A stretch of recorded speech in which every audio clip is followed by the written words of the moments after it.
உங்க நேம் என்ன? தாரா. உங்க நேம்? சந்தோஷ். ஆக்சுவலி இதான் ஃபர்ஸ்ட் டைம் பொண்ணு பார்க்குறதா, எனக்கு என்ன பேசணும்னு தெரியல. எனக்கும் இதான் ஃபர்ஸ்ட் டைம். சரி, உங்களை பற்றி சொல்லுங்களேன். என்னை பத்தி சொல்றதுக்கு உங்களுக்கு எதுவும் பிடிக்கும் பிடிக்காது? எப்படி சொல்லணும்னு தெரியலையே. சரி, அப்போ நானே சொல்லிட்டா. என்னோட நேம் சந்தோஷ். பேங்க்ல மேனேஜராக இருக்கேன். மாதம் 50,000 ரூபாய் சம்பளம். எனக்கு ஒரு அக்கா ஒரு தங்கச்சி. 2 பேத்துக்குமே மேரேஜ் ஆகி செட்டில் ஆயிட்டாங்க. படித்தது பிகாமோ எம்காமோ ஃபினிஷ் பண்ணோடனே நான் வேலைக்கு ட்ரை பண்ணி வேலை எனக்கு கிடச்சிருச்சு. இப்போ ஒரு 2 இயர்ஸாக பேங்க்ல தான் ஒர்க் பண்ணிட்டு இருக்கேன். அக்கௌண்டன்சிலாம் ரொம்ப பிடிக்குமோ? இல்லை எங்கள் அம்மா அப்பா தான் பிகாம் எடுத்து படிக்க சொன்னாங்க. எனக்கு டாக்டர் ஆகணும் தான் ஆசை. ஆனால் அவங்க பிகாம் எடுக்க சொன்னதால தான் நான் எடுத்துட்டேன். சரி. அப்புறம் கிரிக்கெட்னா ரொம்ப பிடிக்கும். நானும் கிரிக்கெட் பார்ப்பேன். இப்போலாம் கேர்ள்ஸ் கூட கிரிக்கெட் பார்க்க ஆரம்பிச்சிட்டாங்க. கேர்ள்ஸ் கிரிக்கெட்டே ஆட ஆரம்பிச்சிட்டாங்க. யாரோட ஃபேன் நீ? ரோஹித் சர்மா. நல்ல பிளேயர் தான். உங்களுக்கு யார் பிடிக்கும்? எனக்கு தோனி, விராட் கோலி. சரி.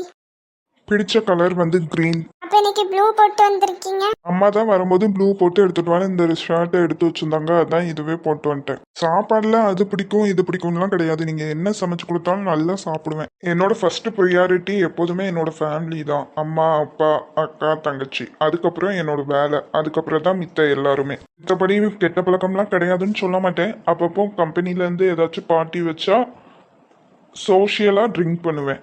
ட்ரிங்க் பண்றதே ஒரு தப்பு, இல்ல சோஷியலா ட்ரிங்க் பண்ணுவாராம். லவ்லாம் ஒன்று இருந்ததே கிடையாது. ஆனால் க்ரஷ்ஷு சைட் அடிக்கிறதுலாம் நிறையா இருந்திருக்கு. இப்போ நம்ம 2 பேத்துக்கு கல்யாணம் ஆயிட்டுனா நீங்கள் எங்கள் வீட்டுக்கு வந்துருவீங்கல்ல? ஆமா. நீங்கள் வேலைக்கு போகிறதா அம்மா சொன்னாங்க.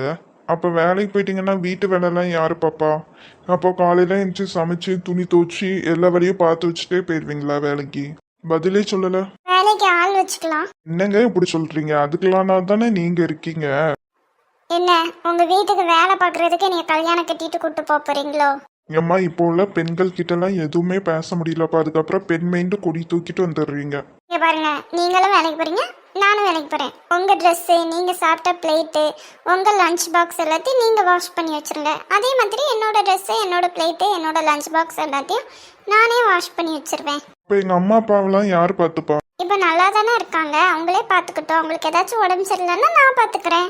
அப்படி இல்லைன்னா உங்க அக்கா தங்கச்சி இருக்காங்கல்ல, அவங்கள வந்து பார்க்க சொல்லுங்க. ஏதாச்சும் ஒன்று ஹெல்ப் பண்றதுக்கு தானே ஃபேமிலிலாம். அப்போ வீட்டு வேலைலாம் பார்க்க மாட்டீங்க? நான் பார்க்க மாட்டேன்னு சொல்லலைங்க, டெய்லி பார்க்க முடியாதுன்னு சொல்கிறேன். எங்கள் அப்பா என்னை கஷ்டப்பட்டு MBA வேற படிக்க வச்சுருக்காங்க. அதுக்கு தகுந்தபடி நான் ஒரு நல்ல வேலைக்கும் போயிருக்கேன். அப்போ அந்த வேலையை என்னால் விடவும் முடியாது. கல்யாணத்துக்கு அப்புறம் நான் அந்த வேலையை பார்க்கணும். எனக்கு காலையில் 8 மணிக்கு ஆஃபீஸில் இருக்கணும். நான் வர்றதுக்கு நைட்டு 8 மணி ஆயிரும். இந்த டைமில் என்ன வேலை என்னால் பார்க்க முடியும்னு சொல்லுங்கள். உங்களுக்கே தெரியும், ஆஃபீஸ் போயிட்டு வந்தோம்னா எவ்வளோ ஸ்ட்ரெஸ்ஸு, எவ்வளோ டயர்டு எல்லாம் இருக்கும்னு சொல்லிட்டு. அந்த டைமில் நான் வீட்டில் வந்து துணி துவச்சிட்டு பாத்திரம் கழுவிட்டு இருக்க முடியுமா? அதுக்கு நான் பண்ண மாட்டேன்னு சொல்ல, என்னால் முடிஞ்ச அளவுக்கு பண்ணுறேன். நீங்களும் கொஞ்சம் ஹெல்ப் பண்ணால் நல்லாயிருக்கும். எப்படி நானும் பாத்திரம் கழுவிட்டு துணி துவைக்கணுமா? உங்களுக்குள்ளதை பண்ணால் போதுங்கிறேன். அப்போ என்னைய யார் பார்த்துக்கிறது சொல்லுங்க? உங்களை எதுக்கு நான் பார்த்துக்கணும்? எனக்கு சாப்பாடு செஞ்சு தரணும், என் ட்ரெஸ்ஸை துவச்சி பண்ணணும், என் ட்ரெஸ்ஸெல்லாம் அயன் பண்ணி வைக்கணும், என் லஞ்ச் பாக்ஸ்லாம் கட்டி தரணும். இதானே என்னை பார்த்துக்கிறது? அப்போ இதெல்லாம் நான் பண்ணணும்னு சொல்லித்தான் நீங்கள் என்னை கல்யாணம் பண்ணிக்கிறீங்க, அப்படி தானே? ஆமாம். அப்போ இந்த விஷயத்தை இதோட விட்டுருங்க. இனிமேல் நம்ம இதை பற்றி பேச வேண்டாம். நான் வீட்டில் சொல்லிடுறேன். எனக்கு உங்களை சுத்தமாக பிடிக்கல. ஏங்க இப்படி சொல்கிறீங்க? கல்யாணம் பண்ணிக்கிறது என்ன உங்களுக்கு துணி துவச்சி போடுறதுக்கும் பாத்திரம் கழுவுறதுக்கும் சமைச்சு தர்றதுக்கு மட்டுமா? அது மட்டும் இல்லைங்க, குழந்தை பெற்றுக்கிறதுக்கும் தான். கடவுளே, இவனை ஒன்றும் சொல்லக்கூடாது, இவன் அம்மாவை சொல்லணும். எப்படி வளர்த்து வச்சிருக்காங்க பாரு. சாரிங்க, என்னையால ஒரு குழந்தை பெற்று தந்துட்டு, உங்கள் பாத்திரம் கழுவிட்டு, உங்கள் துணியை துவச்சி போட்டு, உங்களுக்கு லஞ்ச் பாக்ஸ்லாம் கட்டி கொடுத்துட்டு, உங்களை தோசை சுட்டுட்டு, இந்த மாதிரிலாம் என்னையால இருக்க முடியாதுங்க.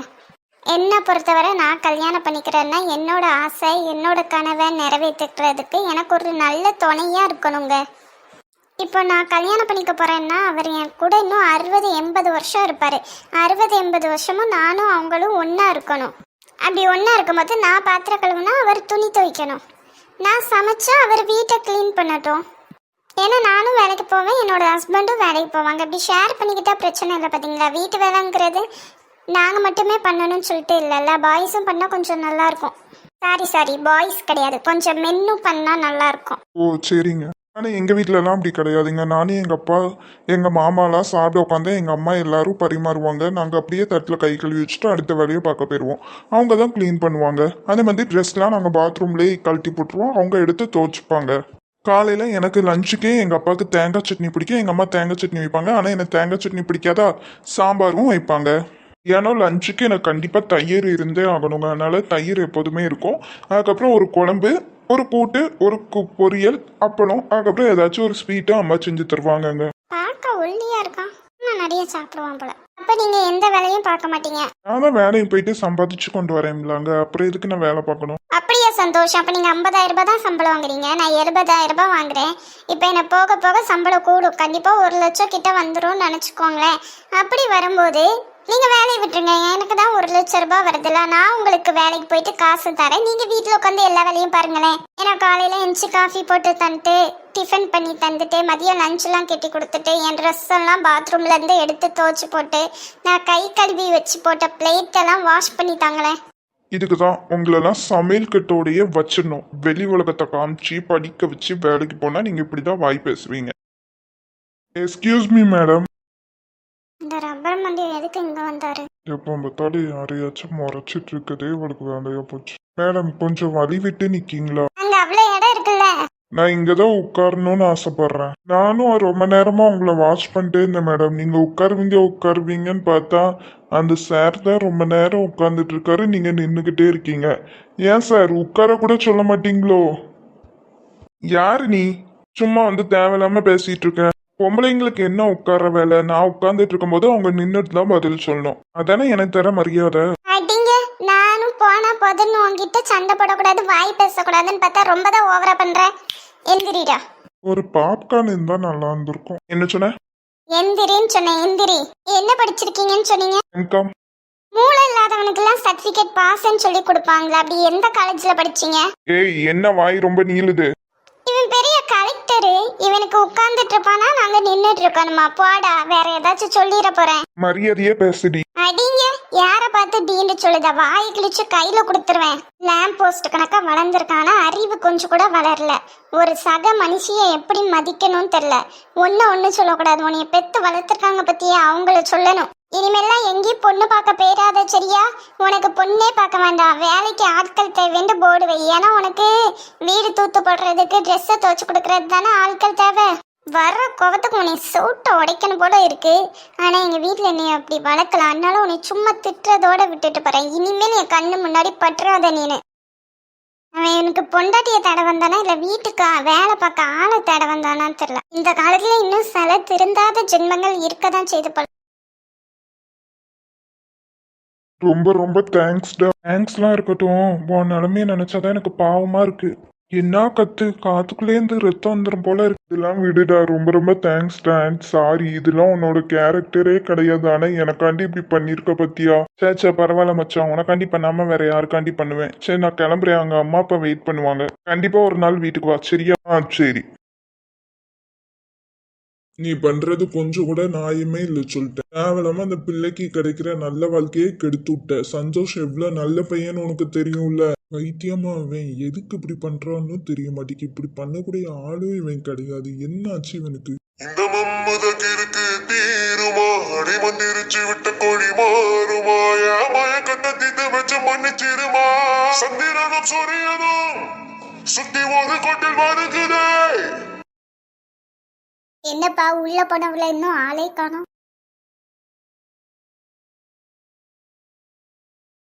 இல்லடி ஆச்சு. நான் கேட்டனா உங்ககிட்ட? நான் எனக்கு கல்யாணம் வேணும்னு கேட்டனா? இல்ல. அப்புறம் எதுக்குப்பா எனக்கு மாப்பிள்ள பாத்தீங்க? பைத்தியம் கணக்கா உளராம என்ன நடந்துச்சுன்னு சொல்லு. என்னது நான் பைத்தியமா? அவன் என்ன சொன்னான் தெரியுமாப்பா? என்ன சொன்னான்? அவன் எதுக்கு கல்யாணம் பண்ணி கொடுத்தான் நான் தெரியுமா? அவன் ட்ரெஸ்ஸை துவைச்சு போட, அவனுக்கு சாப்பாடு செஞ்சு கொடுக்க, அவனுக்கு கால் வச்சு அமுக்கி விட, அவனுக்கு பிள்ளை பெற்று கொடுக்க, அவங்க அப்பா அம்மாவை நல்லா பாத்துக்க. இதுக்குதான் அவன் கல்யாணம் பண்ணிட்டு இருந்தானா. அந்த கோபத்துக்கு அவனை கடுக்க நெச்சு கொன்றிருப்பேன். இருந்தாலும் அமைதியா விட்டுட்டேன்.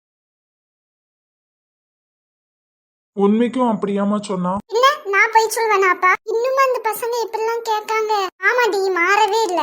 உங்க அம்மா அப்பாவை பாத்துக்கணுமா, உங்க அம்மா அப்பா ட்ரெஸ்ல இருந்து எல்லா ட்ரெஸ்ஸையும் நானே துவைக்கணுமா, வேலைக்கு போகணுமா, சம்பளத்தெல்லாம் அவன்கிட்ட கொடுக்கணுமா? நான் பாத்துக்க மாட்டேன்னு சொல்லல, ஆனா எல்லா வேலையும் என்னால பாத்துக்க முடியாதுன்னு முன்னுக்கூட்டியே சொல்லிட்டேன்.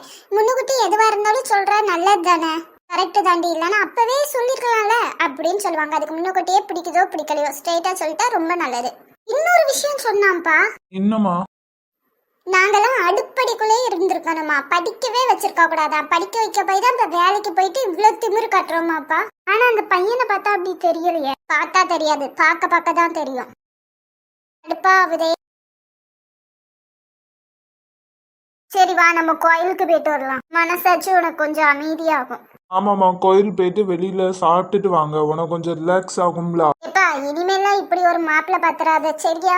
சரிம்மா, நான் போய் உங்க அத்தை கிட்ட ஃபோன் பேசிட்டு வரேன். சரிப்பா. போகலாமாடி? எனக்கு என்னமோ உன் மேல தாண்டி டவுட்டா இருக்கு. வேணுக்குன்னே ஏதோ சொல்லி அந்த பையனை கழட்டி விட்டுட்டியோன்ட்டு. மூஞ்சி. நானே அவனை கழட்டி விடணும்னு பிளான்ல தான் இருந்தேன். ஆனா அவனே இப்படி வந்து சிக்கிக்கிட்டாண்டி. இவனு மாதிரி ஒரு பையனை கல்யாணம் பண்ணிக்கிட்டு அந்த பொண்ணுலாம் பாவுண்டி நிஜமாவே. அவளுக்கு ஆசை கனவு எல்லாத்தையும் விட்டுட்டு அவனுக்கு போய் சொல்லுங்க மகாராஜா அப்படின்னு சேவை பண்ணிட்டு இருக்கணும்னு நினைக்கேன். சரிடி, டென்ஷன் ஆகாதவா போலாம். ஒரு 5 minutes வெயிட் பண்ணுங்கடி, ட்ரெஸ்ஸை மாத்திட்டு வரேன்.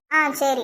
உண்மைக்குமே இவளை நம்பலாமா வேண்டாமாண்டி? நம்ம கிட்ட சும்மா சரின்னு கல்யாணத்துக்கு சொல்லிட்டு வர மாப்பிள்ளையெல்லாம் இப்படிதான் சொல்லுவாளோ? எனக்கும் அப்படி தாண்டி தோணுது. அந்த பையனை நம்மளும் தேடாத இடம் இல்ல, எப்படிலாமோ தேடி பார்த்துட்டோம். ஆனா கிடைக்க மாட்டேங்கானடி. ஒரு பேர் ஊரு தெரிஞ்சா கூட எப்படியாச்சும் தேடி கண்டுபிடிச்சிடலாம். ஒண்ணுமே இல்லாம எப்படி கண்டுபிடிக்க முடியும்னு தெரியல. அவளோ அந்த கண்ணுன்னு செத்துட்டு கிடக்கா. ரோட்ல போற வர எல்லா பையன் கண்ணையும் உத்து பார்த்துட்டு வரா. பாக்குறவங்க எல்லாம் இவளை தப்பா பார்க்காங்க. சொன்னாலும் கேட்க மாட்டேங்கா. நம்மளாச்சும் ஹெல்ப் பண்ணதுக்கு ஒரு தேங்க்ஸ் சொல்லிட்டு அவங்க கிட்ட போன் நம்பர் இல்லைன்னா அவங்க நேம் என்ன பண்றாங்க ஏதாச்சும் ஒண்ணு வாங்கிருக்கலாம். நடி இவ அப்படி பைத்திய மாதிரி இருப்பான்னு நம்மளுக்கு என்ன தெரியவா செய்யும்? அதுவும் கரெக்டு தான். போகலாமாடி? ஆனா போலாம். நாங்க 2 பேரும் கோயிலுக்குள்ள வர மாட்டோம். நீ மட்டும் சாமி பார்த்துட்டு சீக்கிரம் வெளில வந்துடணும், சரியா? சரி. நட சாத்திருக்கு இருந்தாலும் எனக்கு தெரியும் முருகா, நான் சொல்றதெல்லாம் கண்டிப்பா உனக்கு கேட்கும்னு சொல்லிட்டு. உனக்கு என் மேல அப்படி என்ன கோவம்? சின்ன வயசுல இருந்து எங்க அம்மாவை என்கிட்ட பறிச்சுட்டேன். அம்மா பாசம்னே தெரியாம விட்டுட்டேன். அதுக்கப்புறம் பார்த்தா ஒரு பையனை கண்ணில் காமிச்சேன், எனக்கு பிடிச்சிருந்துச்சு. ஆனா அவனை தேடாத இடம் இல்லை. அவனை குடுன்னு ஒவ்வொரு தடவையும் உங்ககிட்ட நான் கேட்டுட்டு இருக்கேன். எனக்கே அதை நடத்தியே தர மாட்டேங்க. ஆசைப்பட்ட ஒரு விஷயமே அது மட்டும் தானே உனக்கு தெரியும் தானே நல்லா. அப்படியும் அதை எனக்கு கொடுக்காம ஏன் இவ்வளோ கஷ்டப்படுத்துற? ப்ளீஸ் முருகா, எப்போதும் போல அதே வேண்டுதல் தான். எனக்கு அவனை மட்டும் கொடுத்துற முருகா ப்ளீஸ். ஏன்னா என்னாலேயும் முடியல. தேடாத இடம் இல்லை. உன்கிட்ட ஒவ்வொரு நைட்டும் சொல்லி புலம்பிட்டு அழுதுட்டு தானே இருக்கேன். எல்லாமே பக்கத்துல இருந்து கேட்டுட்டு தானே இருக்கு. அப்பவும் ஏன் இப்படி பண்ற? இவ்வளோ கஷ்டம் கொடுக்கறதுக்கு பேசாம என்னையவும் உன் கூடயே கூட்டு போயிரு முருகா.